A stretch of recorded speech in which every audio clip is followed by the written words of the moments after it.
Hey everyone, welcome back to my channel. It is the Carnivore Curmudgeon with a reminder I am a real carnivore, but I am not a real curmudgeon, mostly. And today I want to show you an easy recipe for carnivore meatloaf. Who doesn't love a loaf o' meat? And this recipe is so quick and easy, you can make this meatloaf quicker than a bat out of hell. See what I did there?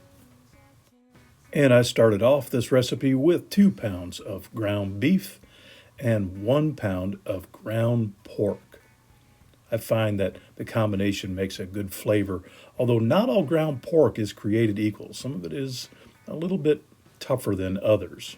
And for some reason, I always find Smithfield ground pork to be pretty tough, but it was on sale.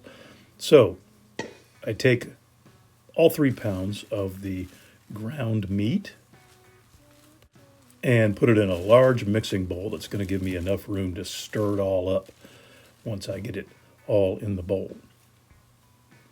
And once I do get it all in the bowl, I like to let it sit in the bowl at room temperature for 30 to 60 minutes, just so that it has time to thaw out a little bit and not be quite so tough and still cold going right into the oven. Speaking of which, you're going to want to preheat that oven to about 350 degrees Fahrenheit.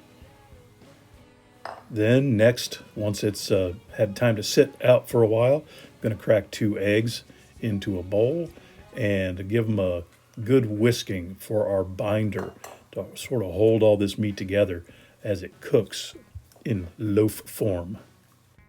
And I used to skip this step and just put the eggs in, just crack them right into the meat, but I learned over time that it just doesn't get distributed enough if I do that. And then I have pockets of meat that do not have any binder in them.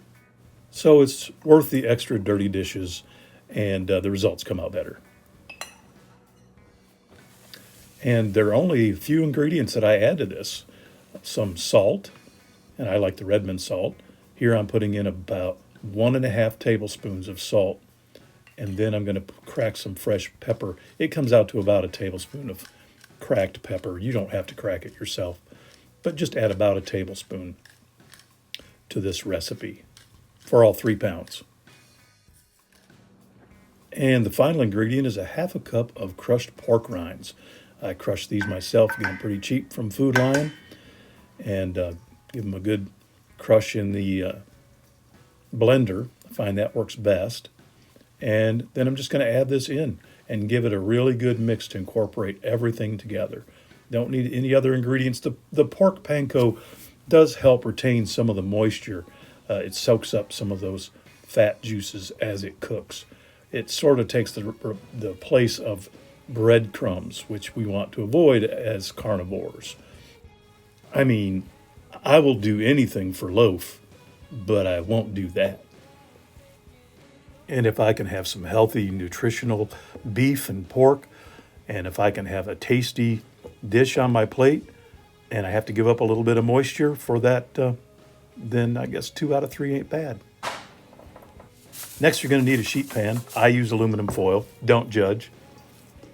And I'm just going to take that meatloaf out and put it on top of the aluminum foil and shape it in the shape that I want. You do you. You want it more oval? Do oval. You want it square? Do square. You want to put it in a bread loaf pan and cook it in the loaf pan? It all works. This is just my particular method that I enjoy, and it seems to cook evenly and work out.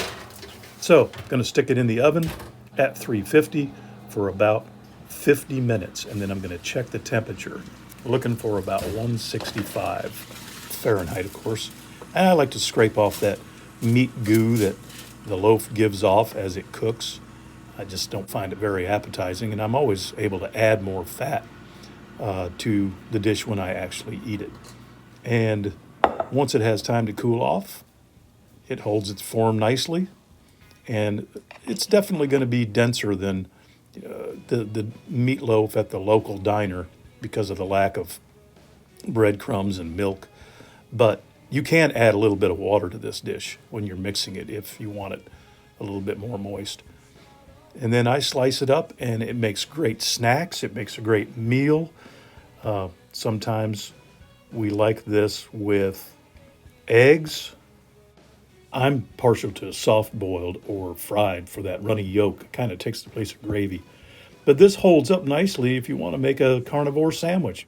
If you've got some chaffles or you've got some cloud bread or whatever your delivery system of preference is. And this can make a nice to-go or picnic sandwich as well. And if you don't know if you want to make a sandwich out of this meatloaf and you say, let me sleep on it, I'll understand. Thanks for watching. Hope to see you next time.